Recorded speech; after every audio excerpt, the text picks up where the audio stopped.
Hi, hello. Are you ready to learn to take your own measurements? Too bad, you're gonna. Okay, so today we're gonna cover all your basic measurements and applying those to making outfits that fit and feel great. We're gonna start with the basics, and you know that I'm chaotic, so by the end, you will probably have every measurement you could imagine. If you're watching this on Instagram or TikTok or any other short form place, check YouTube for the full video. Number 1, the most important 3, I think. Big 3, astrology style. You got your bust, your waist, and your hips. Those are the things that often will prevent something from fitting. It's too tight here, it's not going to work anywhere else. It's too tight here, not going to work anywhere else. Guess what happens if it's too tight in your hips? Ain't going to work. Let's learn together, shall we? You're going to need, for this exercise, 1 human body, 1 pen or pencil or marker or whatever to write things down. Hey, you need a tape measure for this. And a notebook probably. I'm going to use a dry erase board. I'm going to do my best.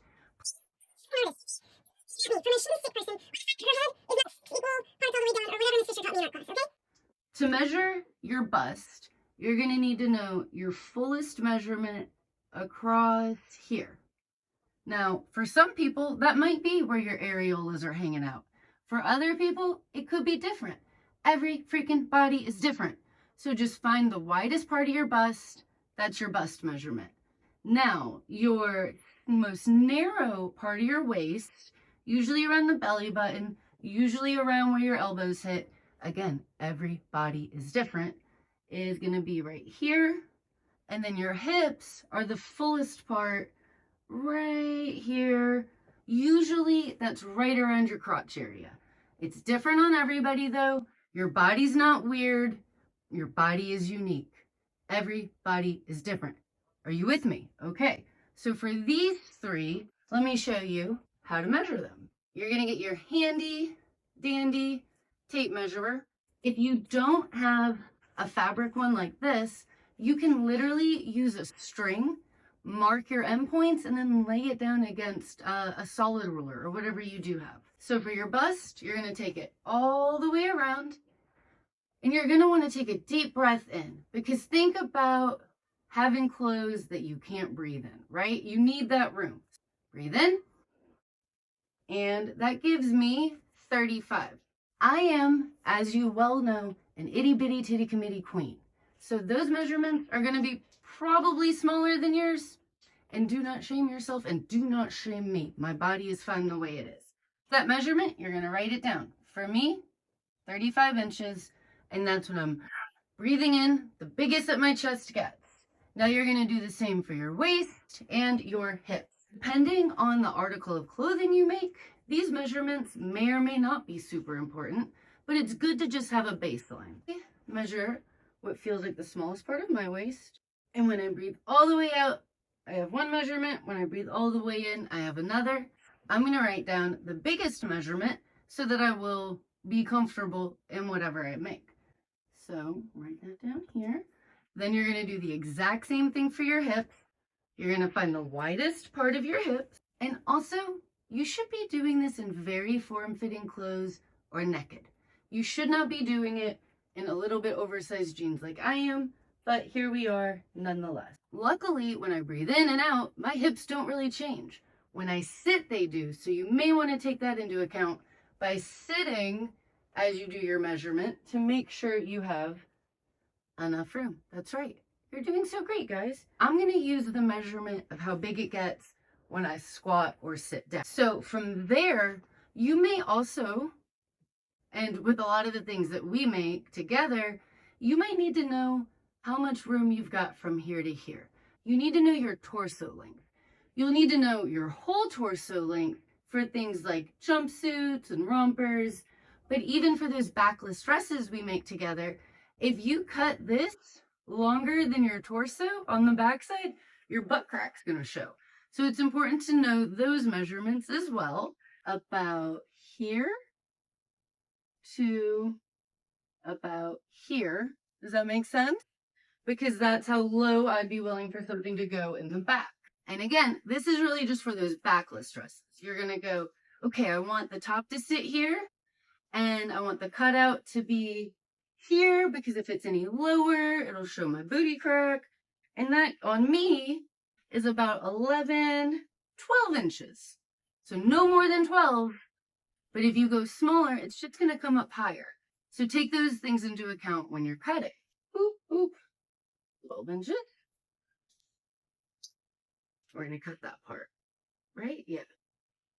To know your entire torso length for things like jumpsuits, rompers, one pieces in general, you're going to start up here and you're going to measure all the way down to here, giving yourself about an inch or two of room for the sitting and the squatting.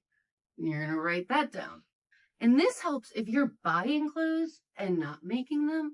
This helps you to at least know you're not going to get a camel toe. So for me, 32 inches. And you're just writing all of these down to be aware of what your actual measurements are. Another one that sometimes is very important, shoulder to shoulder. So think about where you want your seams to hit when you're sewing sleeves on. Do you want them way down here? Do you want them kind of hanging off the shoulder where this T is? Or is it something more structured like a blazer where you want those seam lines to be straight up and down? From here to here, or here to here, or wherever you want your shoulders to be, that's the measurement you're looking for. Now for things like this, it's so much easier if you have a friend who's able to measure you, but if you're doing it on your own, just stand up straight and look in a mirror and make sure you're not tilted or lopsided or any of that. Also, you got neck. You got neck. What is that, Sam? Measure around your neck. You need to know the circumference. Do you want your clothes to be like this, or do you want them to be a little looser? So by measuring your neck, you know what the very smallest it could ever be to actually fit you would be. Take note of that. Write it down. For me, that's about 13 inches. So here we go. My shoulder to shoulder is about 15 inches. We got this one, we got this one. Now for your inseam, we measure what I like to call gutter to gooch. It's from the bottom of your feet all the way up to where your legs meet. Some people may want inseams that give them cropped length. Sometimes you might want one that's much longer so you can cuff. You'll take all of those things into consideration, but you just need to know what your actual measurement is. If you are trying to figure out your outseam or your rise, it can be easier to start with your favorite pair of jeans. But if you don't have a favorite pair of jeans, you can think about where you like your pants to sit. For me, it's about, a centimeter below my belly button. So I'm going to go from here and then all the way down. And I already know this one for me. It's 43 inches. That's how I like my total length of my pants to be. And you can then take your outseam, subtract your inseam, and that tells you what your rise should be. For me, it's usually somewhere between 11 and 13. Now keep in mind too, the front of your pants is usually made smaller than the back because you tend to have more junk back here than right here. And with that in mind, your front rise might be 11 and your back rise might be 13. Or it could be 9 and 11, or it could be 17 and 19. It could be anything. Everybody is different. Everybody is different. And no size is a bad size. And I need you to know that. And I need you to believe that deep within your soul. Believe it. So we covered neck, shoulder to shoulder, bust, waist, hips, inseam, outseam, side seam is what they call it sometimes. And then your rise. You're also going to need to be able to figure out your crotch depth and how to do the rise bits. We'll get to that soon. Oh, let me think. Let me reference something. I'll be right back. Okay, I've referenced my notes. What I didn't tell you about was your underbust. Another measurement that I forgot to give you, but we're doing it now. We're good. We're here. We're present.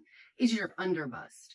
For things like empire waist or, honestly, anything that's just fitted in the bodice, this underbust measurement can really impact how things fit. For my size, I have a pretty wide rib cage. So my underbust makes some items that would normally fit my size not quite work. So when I'm making my own things, it's important to take that into consideration. If I'm working from an actual pattern, I need to know my measurements so I can adapt it to fit. Now for me, my underbust is about 30 inches. So that's here. And you'd measure it the same way you do everything else. Now, if you are working on pants that you want to be fitted through the legs, you're going to need to know your circumference of your thigh. This is going around and behind. If you want to make flares that are a certain width, that'll be your leg opening. And so you'll measure how wide you want it to be. You need to know your arms and how wide they are. And are they going to fit in those sleeves? How much space do you need from here to comfortably move in your garment? I know for me that that's about 7 inches from here to here, but that I like to have a little extra room. So I always come down a little further, give myself about a 9-inch opening, unless it's super fitted or very stretchy, and that's different. But again, these are your measurements, not your clothing measurements. So what you have to keep in mind with that too is that if something is your exact measurement and it doesn't have any stretch, you're gonna be pretty fucking miserable all day, right? Like you need room to move and to breathe. And that's where the next part comes in super handy. You're gonna take your measurements, you've got them all written down, and then you're gonna grab your most well-fitting pieces of clothing and you're gonna measure those. How do you measure clothes? I'll give you a quick rundown, just a sec. Now for the purposes of this conversation, let's pretend that this shirt fits me like a glove. Everything about it is perfect. I'm going to lay it flat. This is not laying, this is hanging. You are going to lay yours flat. Okay, now pretend that this is the most perfect shirt I've ever owned. Everything about it fits perfectly, and I want to replicate that in my future clothes. So the first thing I would need to do is measure the pit to pit. It's 20 inches. So I would know 20 plus 20 is 40. A 40-inch chest or bust measurement is exactly what I need. Lengthwise, I would measure her length. I would take note of that, and I would write, every single shirt you ever make should be this length. It's your favorite thing in the world, to help me remember.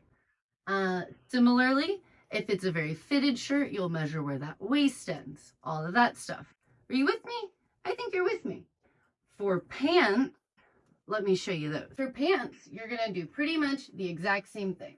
You're not going to hang them up to do this. You're going to lay them flat on your floor. You are going to measure from here to here using the correct end of your tape measuring. All right, so these are 36, 18 flat times 2, a 36-inch waist. So I would know that that's my dream waist, and that's what I need to do. If it's a stretchy material, measure it relaxed and measure it stretched to give you a full idea. For your inseam, you know how to do that. For your outseam, you know how to do that. For your rise, you go from here to the point where the seams meet in the middle. The rise on these is 12 in the front, and on the back, it's 15. So if I'm thinking to myself, man, these jeans fit so great, they don't show my butt crack when I sit down, I love everything about them, I would know to follow those measurements.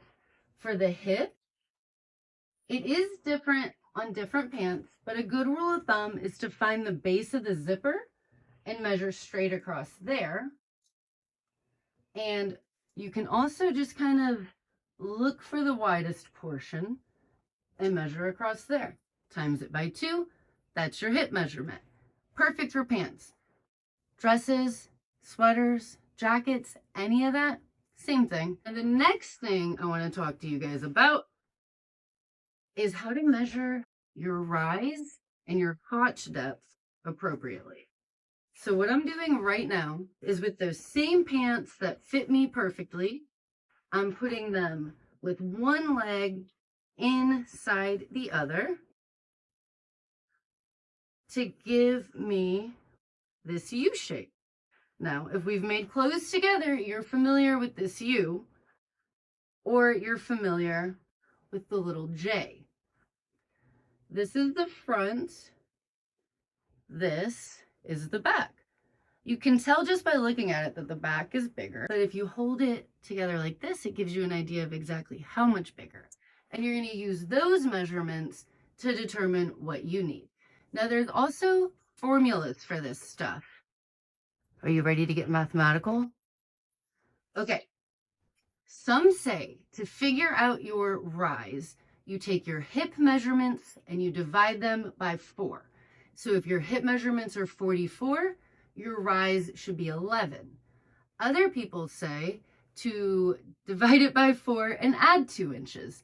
Now you may do that if you want higher waist or a more casual, flowy, baggy bottom. On my jumpsuits, I always add some extra inches because you want to be able to do all this, right? You want to be able to, and it not in half. So give yourself those extra inches there. For your crotch depth, that little J area, if you want them to be fitted, you take your hip measurement and you divide it by 20, and that tells you how much depth you need. If your back side is bigger than your front side, you're gonna add depth to the back and take away depth from the front.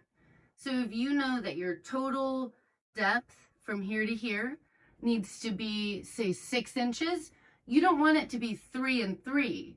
You might want it to be more like 2 and 4 to give you a little extra curve for your tushy. Does that make sense? What else might you need to know? I'm sure you'll tell me, you know? So you do that. Let me know if this is helpful at all. I'm a little bit chaotic, but I'm doing my best. And, you know, like, subscribe, bookmark, and follow along for more, or whatever I'm supposed to tell you. Look, guys, I'm almost 40. I'm not a fucking influencer, but I am trying to be helpful. I hope this was. Thank you.